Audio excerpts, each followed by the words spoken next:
because like you can have like two products, and one product is far more superior than the other product in terms of quality. But if the product is attached to a man or a woman with a story and like a success story or like a backstory or an origin story, and this person has a personality or has charisma, and it gets branded that way, then that product is more likely to sell. But I don't know, what's your opinion on that?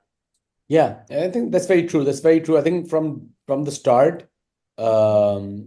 like let's say same in the same example, Steve Jobs always used to, he was a people person. He used to connect with people. Even from his employee standpoint, there's so many talks where he's talking in about this in detail, that he used to hire people who used to who wanted to bring a change. Who wanted to bring a change in the space.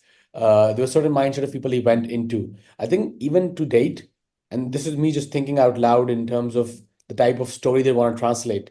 If you go to an Apple store, you see you see real people, real salespeople, all people of all colors, all genders, uh, you know, all types of real people. I've got people with tattoos and green hair and uh, you know, everything going on. If you go to a Samsung sales experience, it's like people who are really, you know, putting up a mask to sell. They hire a certain type, even in their stores.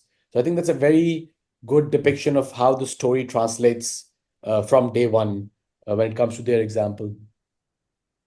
Yeah, I mean it's just fascinating, right? Because you mentioned that Samsung put in so many features and everything, and normally is when you're an entrepreneur, you want to make sure your product is really good and you put your all into it. But a lot of times we fail to realize that it's about how it's going to be perceived by the audience or the avatar that you're trying to sell to.